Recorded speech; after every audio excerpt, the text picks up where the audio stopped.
Ó, essa imagem que vocês estão vendo aí, ó, são os primeiros pais da igreja.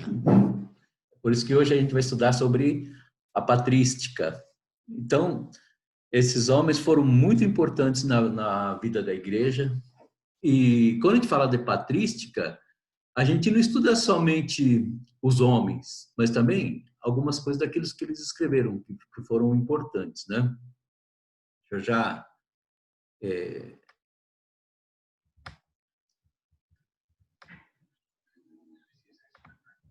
colocar aqui.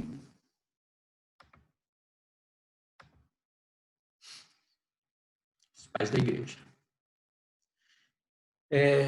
A cronologia que a gente está vendo agora, a gente vê aqui, ó, os, os imperadores Trajano, Décio, Diocleciano,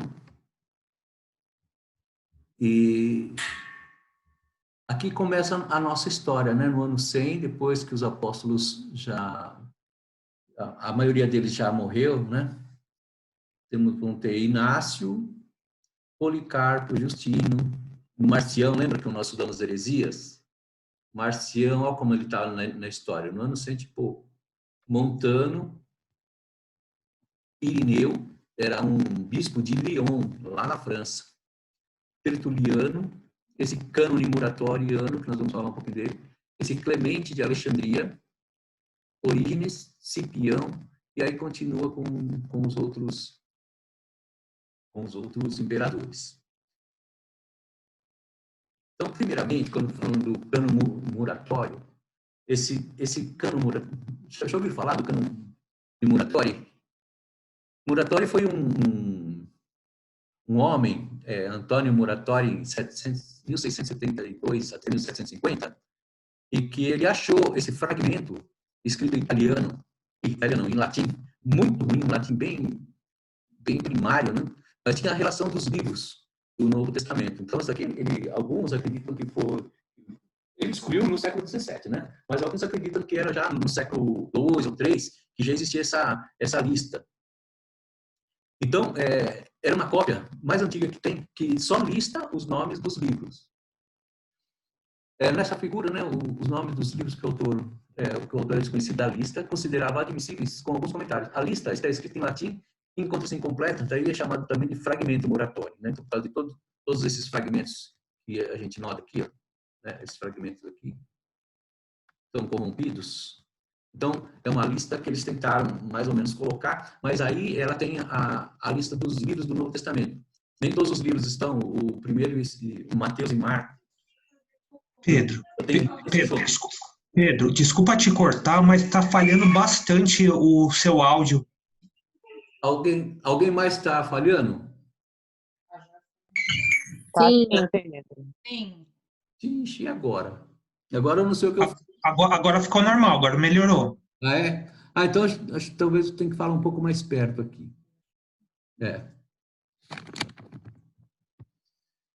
Então, ó, repetindo, esse fragmento muratório, ele tem as listas dos 27 livros, mas não tem os livros de Mateus e Marcos porque eles está corrompido, né? E não tem também alguns outros livros e tem alguns que não constam da Bíblia, né? Mas é um documento muito antigo, muito importante, né, para a história. Esse aqui é só mais a título de curiosidade do fragmento muratório. Então, a patrística que nós vamos estudar, ele vai estar dividido em 4 quadrantes. Primeiro, a edificação. Então, veja só, o que aconteceu com a patrística? São os escritos desses pais da igreja nos primeiros séculos. É lógico que foram divididos nesses quadrantes apenas como instrumentos didáticos, né? Mas não foi escrito primeiro edificação, depois explanação. Eles foram divididos assim para a gente entender melhor. Então, do ano 95 até o 150 é chamado de edificação da doutrina, porque era uma doutrina proto-ortodoxa que estava nascendo, então precisava que ela se firmasse. Então, a primeira foi para a edificação. E depois já veio a explanação dessa doutrina. Isso a gente vai ver nessa aula hoje, tá? Então, no Oriente, no Ocidente, a gente tinha Clemente de Roma. Esse Clemente de Roma, ele foi, segundo a tradição católica romana, o Clemente de Roma foi o substituto de Pedro. Então, eles acreditam que foi assim o segundo Papa, né? No Oriente, a gente tem Inácio de Antioquia, Policarpo, Pseudo Barnabé, Epístola a Diogneto, a segunda Epístola de Clemente, Pápias, Pastor de Hermas e a Didaquê.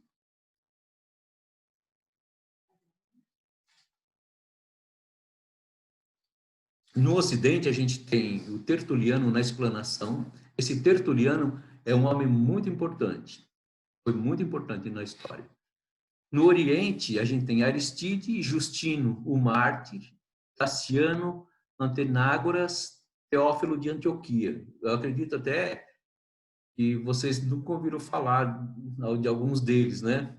Porque eles acabam ficando somente para aqueles que estudam história, né? Eles não são assim mais importantes agora na pregação do Evangelho. A gente quase que não estuda mais o que eles escreveram, né? Principalmente por causa depois da Reforma. A gente se ateve muito mais ao comentário, ao que está na Bíblia e esquecemos as cartas dos pais da igreja, né? Mas é algo que pode se resgatar, porque são coisas muito edificantes que eles escreveram, né? Aqui a gente não vai entrar em nenhuma das cartas que eles escreveram, porque não dá tempo para a gente fazer isso, né? Para vocês terem uma ideia, de toda a patrística, só da patrística, existem, pelo que eu já vi, uns 400 mil livros a respeito. Então, imagina, né? Estudar tudo isso aí. E cada um que eles estudam são coisas volumosas mesmo, né? Eles escreviam muito, né? E na sexta aula, então a patrística ficou dividida em duas aulas, a quinta e a sexta. A gente vai estudar a refutação, que vai de 180 até 250, depois da Era Comum, e a exposição, que é 325 até 460.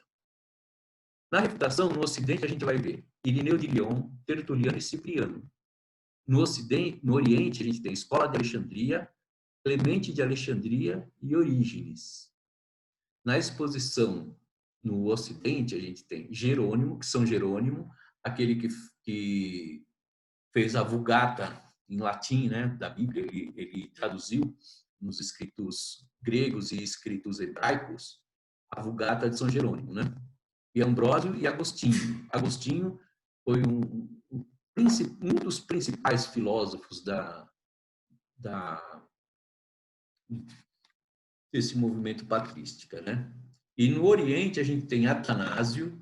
Atanásio tem uma curiosidade. Vocês já ouviram a frase "não fica me atazanando"? É atribuída a Atanásio, né? Porque ele dava tanta preocupação com o Papa, né? O Papa ficava tão cheio de tudo que ele falava que ele começou a usar isso aí como sendo um adjetivo, né?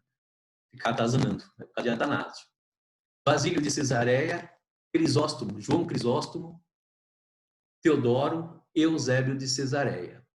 Esses são os principais nomes, né, da patrística, tem outros, mas esses são os principais. Então, o nome pai da igreja tem sua origem no uso do título dado aos bispos. Então, todos os bispos, todos aqueles que... O que eram os bispos? Aqueles que chefiavam as outras igrejas. Eles chamavam, então, de bispos, né? Então, esse nome é dado a todos eles. A patrística é o nome do estudo da vida desses primeiros líderes entre a era apostólica até o concílio de Calcedônia, de 451. Então, veja que do ano 100 até o ano 451 são 400 anos de história para estudar sobre a vida desses homens, né? São escritos que preenchem a história do século I até o final do século IV. Foram os responsáveis pela produção da literatura apologética para combater as perseguições e heresias. Veja só a importância deles, né? Então, eles tinham que refutar e explanar muitas coisas da doutrina, e eram homens super estudados, né? Eram famosos, alguns deles eram filósofos e eram homens muito cultos, né? A importância na consolidação das doutrinas foi aquelas 4 coisas que nós vamos ver: a edificação, a explanação, a refutação e a exposição dessas doutrinas, né? Então, essa é um alicerce muito sólido de tudo aquilo que a gente tem hoje, praticamente, né? E como que ela foi preservada, essa doutrina, e mesmo com as reformas protestantes, elas não foram abaladas, né? A gente não conhece muitas coisas, mas elas não foram abaladas. E graças a ela que nós temos hoje a nossa Bíblia, né? Então, o primeiro que a gente vai ver da edificação no 95 a 150 é no Ocidente, Clemente de Roma. Ele viveu praticamente entre o ano 30 até o ano 100. E ele, segundo a tradição, que foi o sucessor de Pedro, né? Por volta de 95 depois de Cristo, houve um problema na igreja de Corinto. Clemente, o presbítero de Roma, escreveu sua primeira carta à igreja de Corinto para exortar os cristãos que estavam em revolta contra os presbíteros. Algumas das suas cartas falam: olha, vocês têm que ouvir os presbíteros, tudo que eles falam tem que obedecer os presbíteros, né? Para acabar um pouquinho da bagunça. Essa igreja de Corinto sempre deu problema, né? Desde o apóstolo Paulo. E o outro, do Oriente, é Inácio de Antioquia. Inácio de Antioquia, que viveu no ano 68 até 107, foi um dos primeiros homens a falar do catolicismo da igreja, né? Que a igreja era católica, que ela era universal. Né? Então, ele usou muito esse termo de catolicismo. Então, muito antes da igreja romana, no tempo de Constantino, né? Que foi lá no ano 300 e pouco, o Inácio de Antioquia já usava o termo católico, né? Ele, então, no início do século II, ele era bispo em Antioquia da Síria. Ele foi preso pelas autoridades e enviado a Roma para sofrer um martírio no Coliseu no ano 107. Então, ele foi martirizado, morto no Coliseu pelas feras, né? Visitou várias cidades de comunidades cristãs e escreveu 7 cartas às seguintes cidades. Ele escreveu para Éfeso, Magnésia, Tales, aí está Trales, mas acho que é Tales, Roma, Filadélfia, na Turquia, né, Esmirna e a Policarpo de Esmirna. Então, ele também escreveu uma carta para Policarpo, que nós vamos ver daqui a pouco, esse homem. O outro, ainda nesse período, no Oriente, foi Policarpo de Esmirna, que viveu no ano 70 até 155. Ele foi autor de uma carta aos Filipenses, que lembra a carta de Paulo a essa igreja. Pôde conhecer de perto a mente dos discípulos por ter sido discípulo de João. Bispo de Esmirna, durante muitos anos, foi martirizado no 155, queimado em uma estaca. Então, a vida deles não era muito fácil, né? Eles eram perseguidos, principalmente nesse ano de 155, eu acredito que já era sobre Diocleciano, acho que era Diocleciano, que foi uma perseguição muito feroz, né? Sobre a igreja. Então, muitos líderes morreram martirizados, né? E a gente, graças a Deus, muitas coisas desse tipo, a não ser nesses países muito fechados, que tem outros regimes autoritários, né? Mas, fora disso, a gente não é, assim, normal a gente ver alguém, né, morrer, né? Por causa da sua crença. Mas, naquela época, nós já vimos que ocorria muito isso, né? E outro era Pseudo Barnabé. Então, esse Pseudo Barnabé já não é um homem, né? O Barnabé é um homem, né? Esse daqui que está na fotinho aí. Mas era uma carta que foi escrita em 130 a.C. por um cristão de Alexandria, o que não poderia ser confundida com o Barnabé do Novo Testamento. Não é aquele Barnabé, era um cristão de Alexandria. A carta ajudava os novos convertidos do paganismo no novo caminho e destruir as doutrinas judaizantes que pegavam a necessidade de obediência à lei de Moisés para ser salvo. Então, ele combatia a lei, combatia, né, a obediência restrita à lei, e também ajudava as pessoas a trilhar o caminho da salvação. Então, é por isso que é chamado pseudo-Barnabé, porque não tem a certeza que foi que esse Barnabé que escreveu, né? Então, é por isso que é chamado de pseudo-Barnabé. Então, quando a gente estuda patrística, a gente não vai estudar somente os livros, mas vai estudar muitas coisas que eles escreveram que fazem parte da patrística. E no Oriente, a gente tem a Epístola de Diogneto. Aquela era o pseudo Barnabé, essa é Diogneto. Era uma carta de autoria anônima, endereçada a esse Diogneto, de natureza apologética, que defendia a fé. Né? Então, sempre quando vocês ouvirem o termo apologia, apologética, né? Principalmente tem um ramo da teologia que é a apologética, que estuda a defesa da fé, a defesa daquilo que a gente crê, a defesa das escrituras, né? Então, quando fala de apologeta, está sempre defendendo a fé. O autor apresenta uma defesa racional do cristianismo ao demonstrar a loucura da idolatria, a inadequação do judaísmo e a superioridade do cristianismo por suas crenças. Ele também faz um interesse e analogia do cristão no mundo com a alma e o corpo. Então, esses homens, quando escreviam, eles dominavam bem a retórica, né? A retórica servia para convencer as pessoas através dos seus argumentos. Então, muitos do que estudam teologia atualmente, principalmente pastores, tal, eles são quase que obrigados a ter uma matéria sobre retórica, que são os argumentos, que são os alicerces daquilo que a gente fala, né? São argumentos de convencimento. É por isso que tem muitas pessoas que têm bons argumentos para convencer as outras, por ter um dom natural mesmo, mas a maioria porque foi treinada em retórica, né? Então é um bom estudo também para vocês procurarem na internet, tem algumas apostilas sobre retórica. Então é muito interessante, você tem que conhecer bem a língua, dominar bem as figuras de linguagem, e é algo interessante. Quem está interessado em fazer pregações, é obrigatório ter esse estudo de retórica, né? Para ter uns argumentos bem fundamentados. Então, essa epístola a Diogneto já tem essas características, né? Da retórica e da apologética.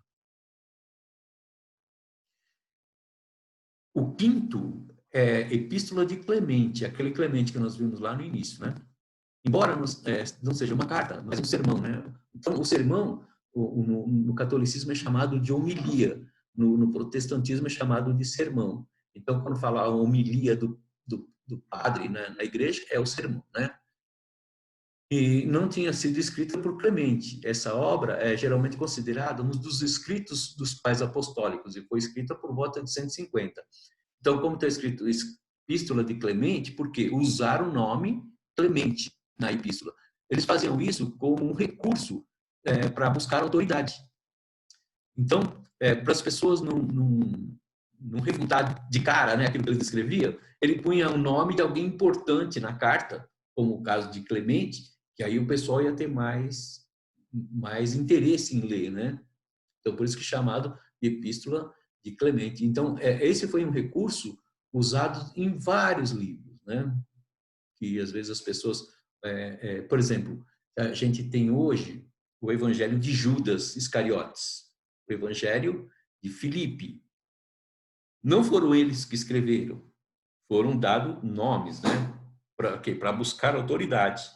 Então, muitas cartas de Pedro, como Apocalipse de Pedro, não foi Pedro que escreveu, mas usava o nome de Pedro para ter autoridade. Então, essa epístola de Clemente, foi por isso que ela não faz parte dos livros do Novo Testamento, né? Porque eles não tinham certezas que foi Clemente mesmo que escreveu, né? E depois um dos pilares do cânon do Novo Testamento é que tinha que ser escrito dos apóstolos, né? Então todo mundo que não era apóstolo não entrou no cânon. O autor se interessava pela interpretação correta de Cristo, na crença da ressurreição do corpo e na pureza da vida do cristão. Depois de afirmar preliminarmente a utilidade da salvação, ele exorta o cristão a entrar na guerra contra o mundo pela prática de virtudes cristãs, pela operação da salvação que se faz sua através de Cristo. A carta é uma interessante ilustração do conteúdo da pregação no segundo século. Então, o que ele exortava? A prática das virtudes. Não é muito diferente do que a gente tem hoje, né? Às vezes a gente utiliza outros nomes, mas, na verdade, o que se espera do cristão? É que ele tenha virtudes. E as virtudes é a oposição aos vícios. É um comportamento adequado, né? Um comportamento exemplar. E é isso que se espera do cristão. Então, Clemente já anunciava naquela época a necessidade das pessoas apresentar essa virtude durante a sua vida, né? Mostrar a salvação através da sua virtude. Pápias, que viveu entre o ano 60 e 130, era um bispo de Heliópolis, na Frígia. Escreveu a obra Interpretação dos Ditos do Senhor, em meados do segundo século, para registrar as informações que ele recebia de cristãos mais idosos que conheceram os apóstolos. É possível que Papa tenha sido discípulo de João, olha só. A seção reservada por Eusébio lançam luzes sobre a origem do evangelho. Ele afirma que Marcos foi o intérprete de Pedro e Mateus escreveu sua obra em hebraico. Então, uma das afirmações dos apologetas atuais é o seguinte: tem um grupo que é chamado da exegese científica que afirma que os 4 evangelhos não foram escritos por Mateus, Marcos e Lucas e João, né? Que Mateus parece que foi escrito na Síria e assim vai, né? Então, os estudos da obra literária afirma que esses autores não escreveram. Agora, tem um testemunho que os apologetas usam, que é justamente o testemunho de Pápias, dizendo que ele conheceu, né, um homem velho que falou para ele que Marcos foi o intérprete de Pedro e escreveu o livro de Marcos.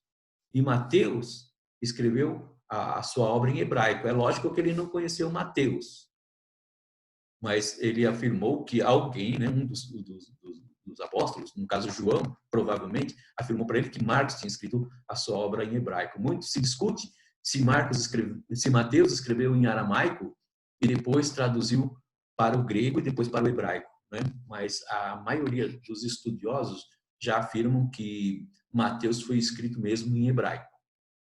Em hebraico não, em grego, né? E ele afirmava que foi escrito em hebraico. Mas os estudos mostram que Mateus já escreveu em grego mesmo, né?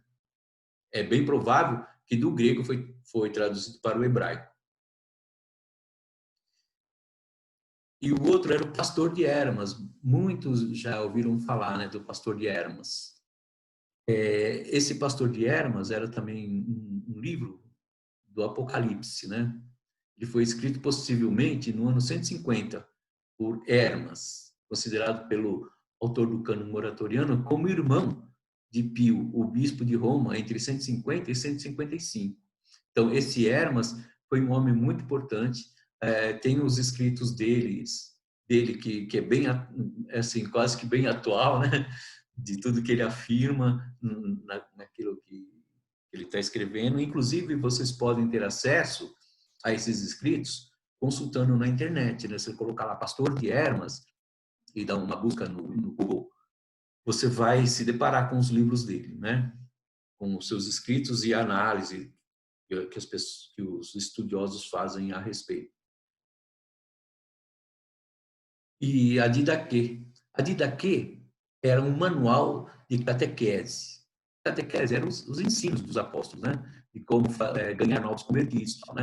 Um pequeno livro chamado Didaquê, Ensino dos 12 Apóstolos, ficou conhecido em 1873 com o nome chamado Bryennius Philotheus. O descobriu numa biblioteca eclesiástica em Constantinopla e foi publicado em 1883. Esse manual de instruções eclesiásticas foi elaborado possivelmente antes da metade do século II. Então, provavelmente no ano 150 ou 140. Muitos estudiosos, porém, propõem uma data anterior ao final do primeiro século, em face de suas semelhanças com a prática do Novo Testamento. É realmente lamentável que esse escrito de edificação tenha sido negligenciado pela igreja através dos séculos, né? Então, a Didaquê era um livro que se usava para catequizar, né, os novos convertidos, ensinar os novos convertidos, né? Tem aqui uma cópia, olha só como que era o manuscrito, né? Em grego. Quem que vai entender isso aqui, gente? Então, do lado direito já tem um livro, né? O Catecismo dos Primeiros Cristãos, né? Não sei se vocês conseguem ver. Não sei se a lista aqui está atrapalhando. Consegue ver? Não tô vendo. Ah, aqui, ó. Acho que dá para ver assim, né? Então, esse aqui já é uma tradução em português da Didaquê, né? Então, veja só, né? A dificuldade de ler uma coisa dessa, né, em grego, mesmo sendo grego, já é grego, né? Então, é muito difícil mesmo, né? Precisava de alguém com muito estudo para fazer essas traduções, né? E depois nós temos da explanação no Ocidente, temos Tertuliano. Esse cara, ele era um homem, um centurião romano, que viveu em Cartago. Lembra? Cartago, que a Roma destruiu, né? Então, ele era do norte da África. O principal apologista, acho que, deixa eu ver se consegue mostrar a carinha dele aqui. Esse cara aqui, ó. Talvez fosse negro, né? Principal apologista da Igreja Ocidental, conhecedor de grego e latim. Os clássicos também eram familiares, né? Todos dos gregos. Tornou-se advogado competente, ensinou oratória e advogou em Roma, onde se converteu ao cristianismo. Sua natureza inflamada e seu espírito de luta levavam-no a aproximar das propostas puritanas do montanismo. Lembra quando nós estudamos o montanismo, sobre aquele homem chamado Montano, que ele era dirigido pelo Espírito Santo e falava línguas e tudo, e as filhas deles eram profetisas, e depois ele acabou tendo assim, tanto orgulho daquilo que ele fazia e acabou numa heresia, né? Ele levou o Tertuliano a fazer parte desse movimento, até 2202. Somente lógica latina dedicou-se ao desenvolvimento de uma sólida teologia ocidental e à luta para derrotar todas as errôneas forças filosóficas e pagãs que se opunham ao cristianismo. O Tertuliano, deixa eu ver se eu acho ele aqui. Esse cara aqui. Então, se vocês leem aí na apostila, vocês vão ver que ele foi o primeiro cara que usou a palavra trindade.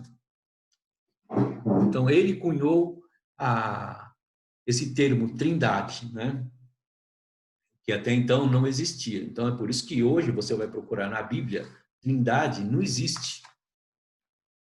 Trindade na Bíblia, né? A palavra trindade. O que existe são fórmulas trinitárias, né? Fala batizar em nome do Pai, do Filho e do Espírito Santo, e assim vai, né? Tem um versículo, acho que em 1 João, né? Fala assim, que 3 coisas testemunham na terra, né? O Deus, o Jesus e o Espírito Santo, tal, mas depois se constatou que esse versículo foi um acréscimo, né? Que as Bíblias atuais até não tem mais esses versículos. Então, na Bíblia, nunca vamos encontrar o termo trindade, porque foi cunhada por Tertuliano no ano 200, mais ou menos, né? E foi um termo que se eternizou, né? Hoje a gente fala da Trindade, tudo, Santíssima Trindade, e Trindade que antes não existia, né? E na explanação ainda no Oriente já, né, a gente tem Aristides. Aristides, que viveu 140 até 150, era um filósofo cristão da cidade de Atenas. Enviou uma apologia ao imperador Antônio Pio, escreveu uma obra com 14 capítulos, comparando as formas dos cultos cristãos, caldeus, grego, egípcio e judeu, para provar a superioridade da maneira cristã de cultuar. Então, veja, ele pegou a maneira que se cultuava o cristianismo e comparou com todas as outras religiões, né? Então, eles estavam demonstrando, por argumentos, que o culto cristão era superior a esses cultos pagãos, né? Então, para fazer isso, tem que ser um homem muito inteligente, muito muito sábio, né? E Justino Mártir, deixa eu ver se é Justino Mártir. Ele foi um apologista do segundo século, né? Entre 100 e 165. Filho de pagãos e nascido perto da cidade de Siquém, lá em Jerusalém, lá, né? Logo se tornou um inquieto filósofo em busca da verdade. Ele passou pela filosofia estoica, lembra que nós falamos da filosofia estoica, até que Marco Aurélio, né, um dos imperadores, era adepto do estoicismo, né? Pelo idealismo nobre de Platão, pelas ideias de Aristóteles, além de se interessar pela filosofia numérica de Pitágoras. Então, era um homem muito culto, né? Até que um dia ele estava passando numa praia e um senhor encaminhou a Bíblia como uma verdadeira filosofia. Justino encontrou a paz que tanto ansiava. Depois disso, ele abriu uma escola cristã em Roma. Ele debateu com um filósofo famosíssimo dos judeus chamado Filo de Alexandria.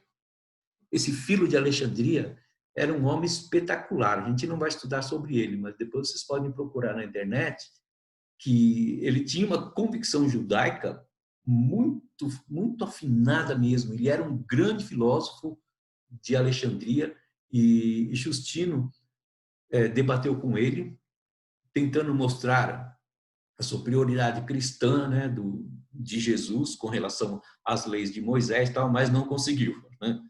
Esse Filo, ele foi um cara espetacular, né? Um filósofo brilhante, e ele defendia muito o judaísmo, né? Então, esse diálogo com Filo tem até aí na apostila. Era um sábio judeu de Alexandria. Justino procurava convencê-lo de que Jesus Cristo era o Messias. Para isso, ele usava, né, a alegorização da interpretação da Bíblia e dava muita ênfase à profecia, mas não teve êxito. Foi martirizado sob o governo do imperador Marco Aurélio, né, no ano 161 a 180. Participou quase que da mesma filosofia de Marco Aurélio, mas acabou sendo martirizado no seu governo, né? O outro, Taciano, era um erudito oriental muito viajado e discípulo de Justino, em Roma. Escreveu uma obra conhecida como o Discurso aos Helenos. Então, quem eram os helenos? Helenos eram os gregos. E por que tinha esse nome de Heleno? Não era por causa de Helena de Troia. É por causa de um semideus chamado Helen, né? Esse Helen, ele era um irmão de Prometeus. Prometeus era um deus que pegou, segundo a mitologia grega, né? Pegou fogo do Olimpo e deu aos homens. Então Zeus castigou Prometeus, acorrentando ele numa rocha, para que sempre as aves do céu vinham comer a sua carne. Quando ele estava para morrer, ele revivia, né, para depois novamente ser comido pelas aves, né? E ele falava para o irmão dele, Helen, não receber nada de presente de Zeus. Mas aí Zeus deu uma mulher muito bonita de presente para Helen, que era chamada Pandora. Então, Pandora era uma mulher excelente, bonita, e Helen ficou com essa Pandora. Mas a Pandora estava trazendo também consigo uma caixa, né? Uma caixa dada por Zeus, e estava fechadinha lá, né? Ela, com muita curiosidade, abriu a caixa. E aí, quando ela abriu a caixa, a terra se encheu de todas as enfermidades. O coronavírus já devia estar lá também, né? Então, por isso que às vezes a gente fala que a mulher, de novo, né, estragou a vida do planeta. Primeiro foi Eva e agora foi Pandora. Mas é brincadeira, né? Então, e Helen, que era um semideus, que deu origem aos gregos, né? Então, os gregos falam que eles são os helenos, descendentes de Helen, né? Por isso que fala dos helenistas, né? Vocês vão ver também até no livro de Atos, alguns dos helenistas, tal. Então os helenistas eram geralmente gregos e aqueles que também se aculturavam, né, com os gregos. Então, quando nós vimos lá no início das aulas, Alexandre, quando conquistava as cidades, ele levava consigo os apóstolos. Os apóstolos eram responsáveis por disseminar a cultura grega, né? Então, o apóstolo não tinha nada a ver com coisas assim de santo. Apóstolo é um termo no grego que significa enviado. Então, o Alexandre mandava esses apóstolos na frente, eles iam anunciando, né, toda a cultura grega e tal, e para fazer o quê? Aculturar o mundo inteiro. Então, depois da sua conquista, que ele conquistou até a Índia, ele estava tentando aculturar tudo, né? E os judeus quase que não se dobravam a isso, né? Então, foi muito difícil para os judeus sobreviver a essa helenização do mundo, né? Inclusive, os helenos, os gregos, eles tinham assim pavor de circuncisão, né? E muitos judeus quiseram disfarçar a sua circuncisão, porque eles tinham que às vezes praticar esportes. Eles praticavam as corridas nos locais lá, e esses locais tinham que correr nu. Então, o homem que corria nu e mostrava a sua circuncisão era muito feio. Então, muitos deles tinham vergonha, né? Então, toda essa influência grega, né, levou com que esse Tassiano fosse comparar, né, fosse comparar todas essa cultura grega, os cultos de outras religiões e mostrar a superioridade do culto cristão, né? E Tassiano foi o compilador da Diatessaron, a mais antiga harmonia dos evangelhos, né? Então era uma explicação dos evangelhos, a Diatessaron, sobre como que os evangelhos se harmonizavam e tal, né? Como que eles não entravam em conflitos e tudo, né? Então essa foi uma das primeiras livros escritos sobre a harmonização dos evangelhos. E esse Atenágoras, que viveu em 183 a 190, foi professor em Atenas e se converteu pela leitura da Bíblia. Simplesmente, né? Ninguém precisou pregar para ele, ele mesmo se converteu. Só pela leitura da Bíblia, né? Então a gente vê o poder da palavra, né? Em 177, escreveu uma obra intitulada Súplicas pelos Cristãos. Nessa obra, ele faz defesa de várias acusações contra os cristãos sobre ateísmo. Lembra que os romanos chamavam os cristãos de ateus? Porque não acreditavam nos deuses pagãos. A acusação de incestos, porque os cristãos tratavam seus membros como irmãos. E a acusação de comer a carne humana, porque na Eucaristia, né, na ceia, comiam a carne de Cristo. Então, ele começou a refutar todos esses argumentos, né, mostrando o que realmente ocorria nos cultos cristãos. E o Teófilo de Antioquia, a gente não sabe a data que ele nasceu, mas praticamente morreu em 186.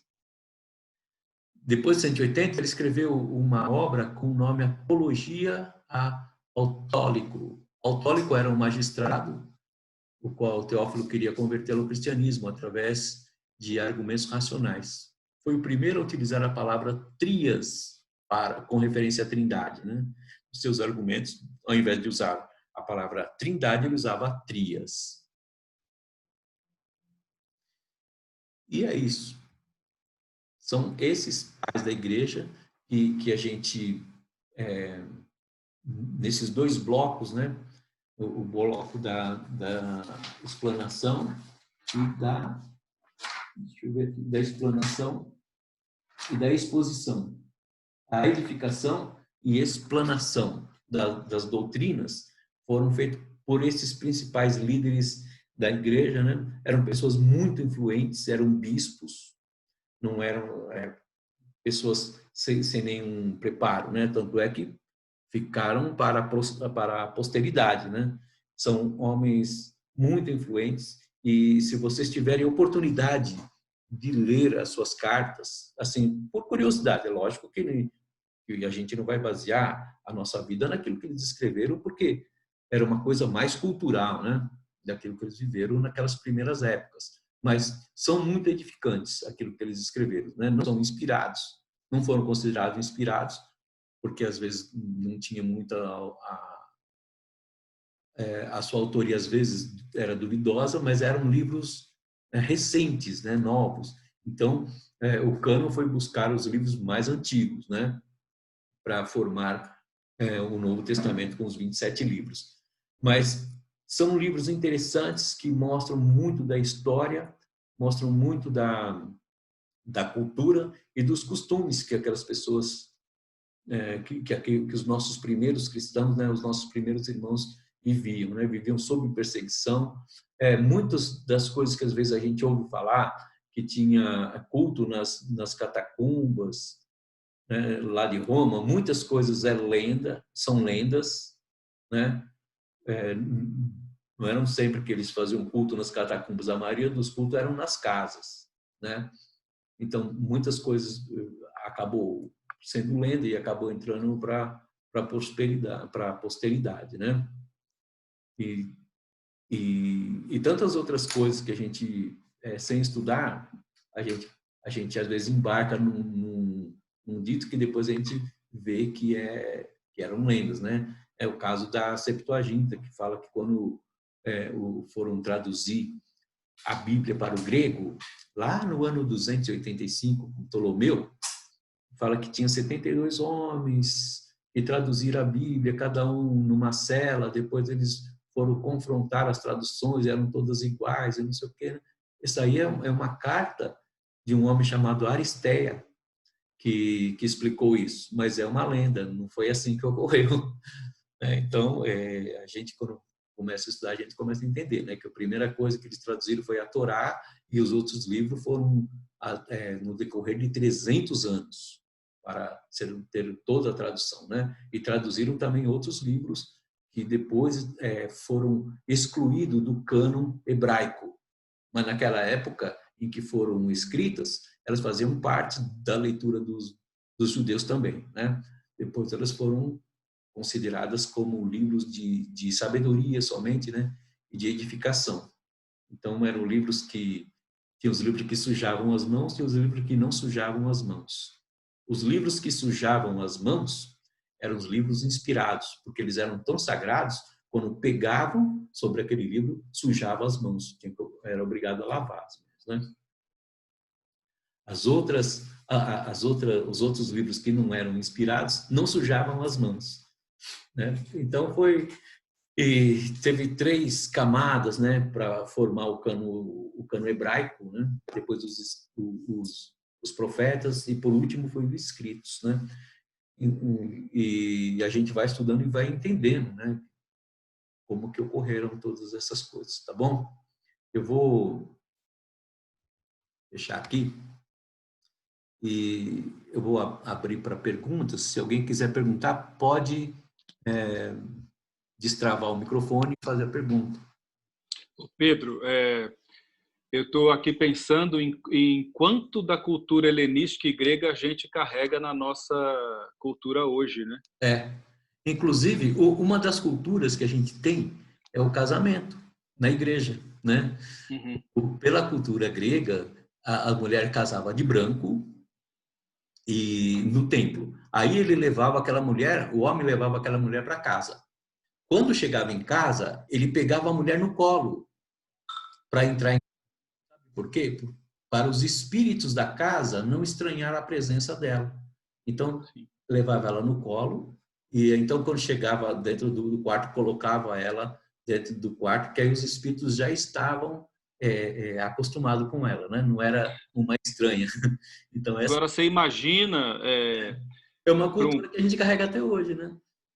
Agora você imagina para uma nova forma de pensar, principalmente uma forma espiritual de pensar surgir, romper com tudo isso, né?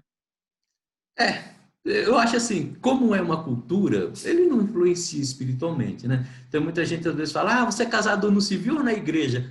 Não estou falando disso. Eu tô Então, falando, no Novo Testamento nem tinha casamento na igreja. não, eu estou falando do geral. Ah, Lá muita coisa. quando o cristianismo surgiu, romper com toda essa cultura, né? Com tudo isso. Ah, sim, sim, foi muito difícil. E depois a gente vai ver, quando for estudar Constantino, que vai ter um sincretismo do culto pagão com o culto cristão, né? E aí a gente vai carregar essas coisas por mais de 1000 anos, até ter a reforma protestante, né? Então, a cultura, ela entrou mesmo na igreja e é difícil de sair, né? Muito difícil. Mesmo rompendo com a reforma protestante, não conseguiu debelar de tudo, né? Todas as coisas, né? Tanto é que Martinho Lutero ainda acreditava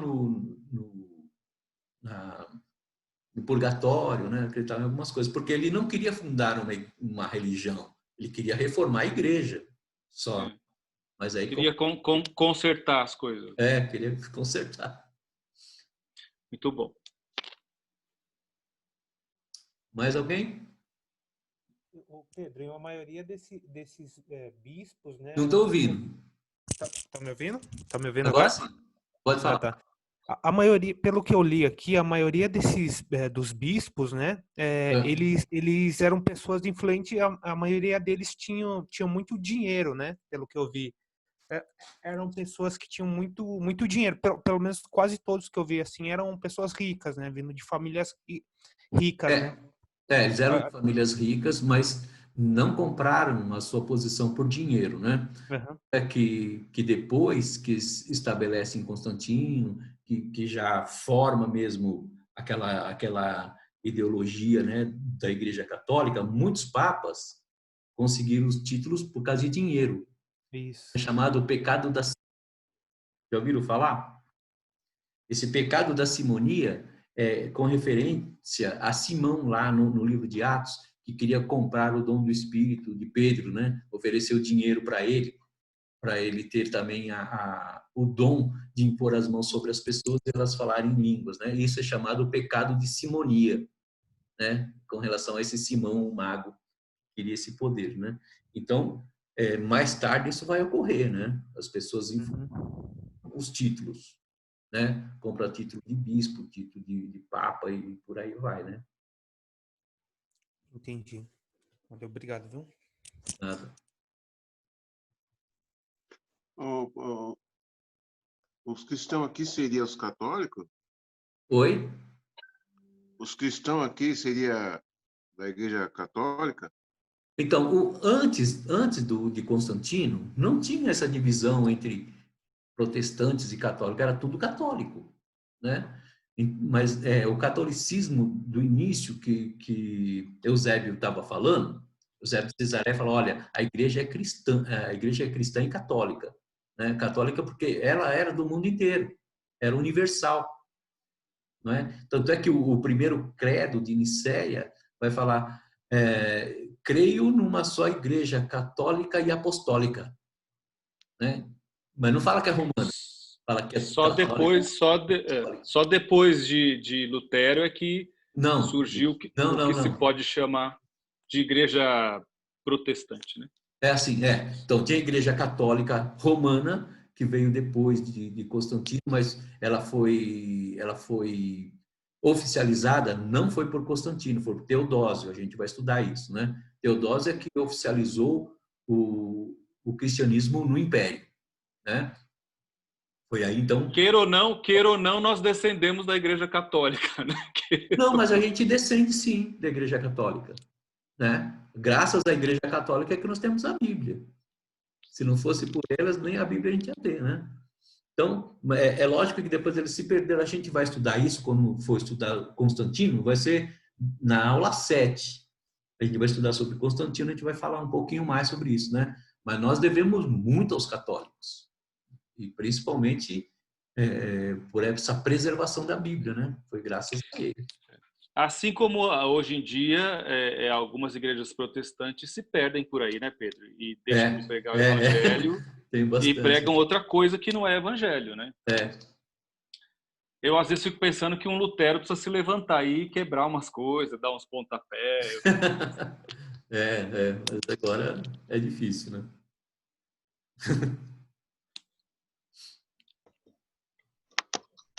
Mais alguém? Sim, Hum.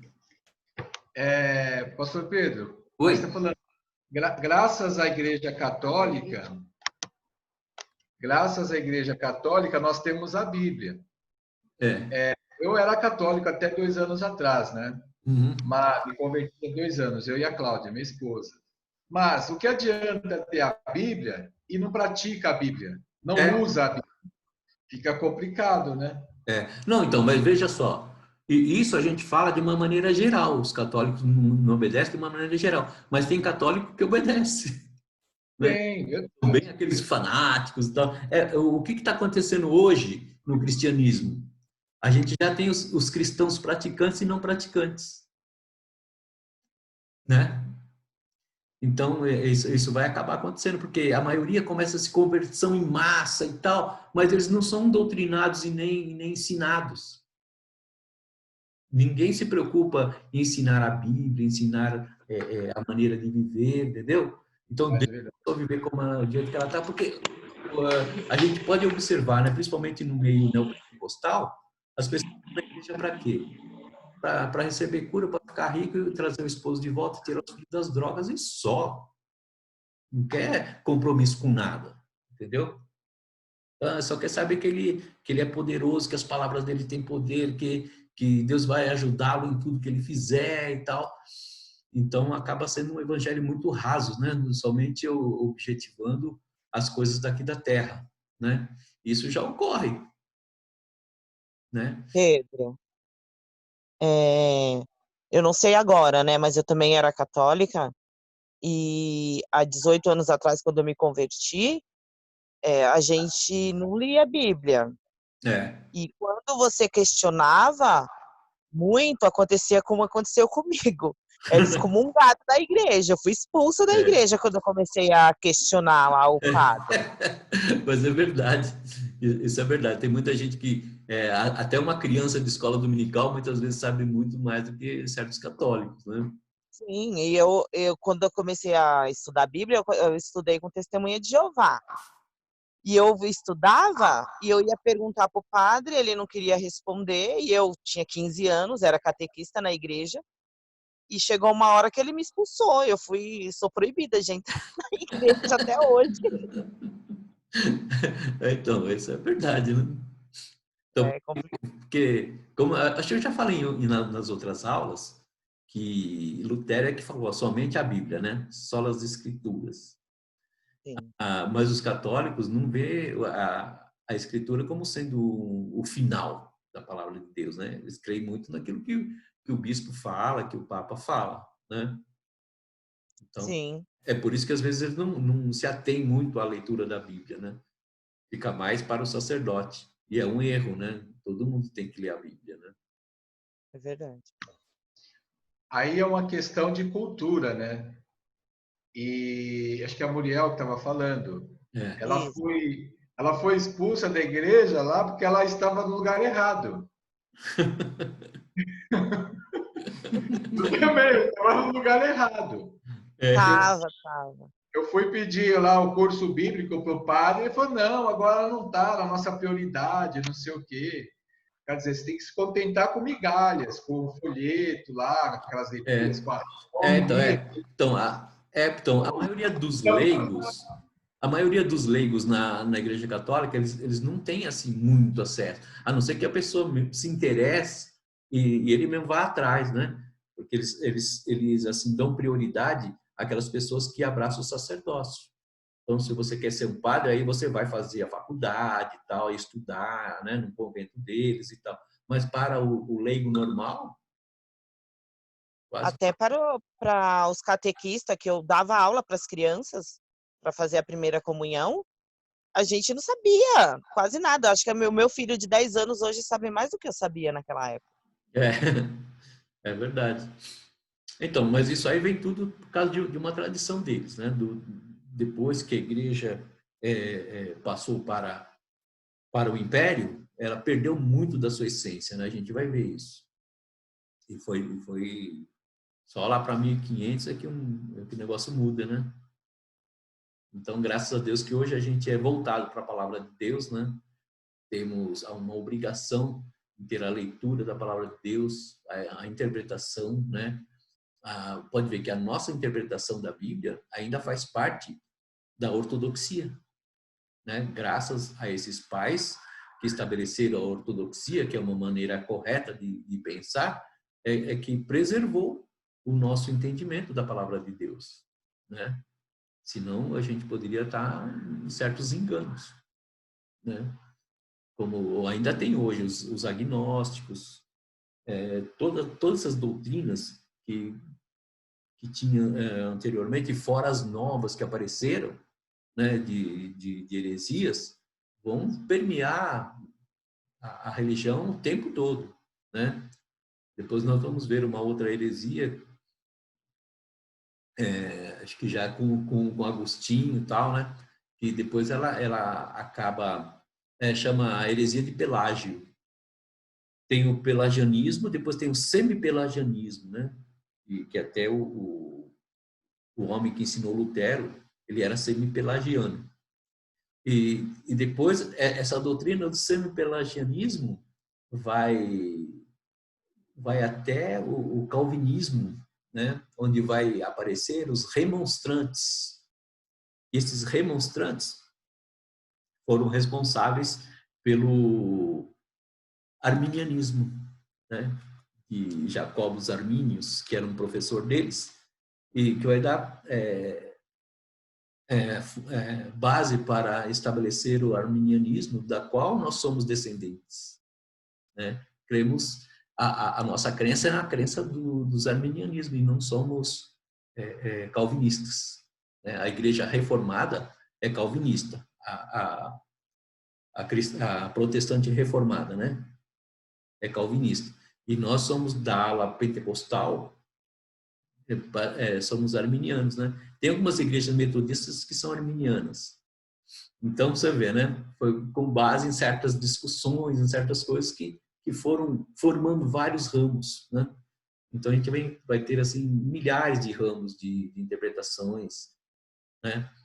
Mas a gente sabe que a essência da salvação a gente não vai perder, né? Ou, por exemplo, quando Cristo vier, ele vai arrebatar somente os pré-tribulacionistas? Às vezes um cara está acreditando lá que era pós-tribulacionista e acaba indo antes, né? E às vezes a gente pensa que nós somos pré-tribulacionistas, podemos ir no meio da tribulação? Quem que vai saber, né? Porque quando começa a tribulação? Começa no 3º ano, né? E meio do reinado do anticristo. Então, até o 3º ano do reinado do anticristo não tem tribulação. Então, a gente pode ser arrebatado quando começa a tribulação, que já era o reinado do anticristo. Mas isso é irrelevante, né? São coisas que a gente acaba estudando, como a escatologia.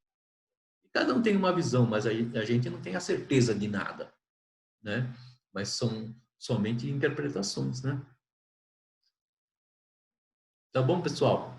Então, eu agradeço a todos vocês. Eu gostaria de orar para a gente encerrar.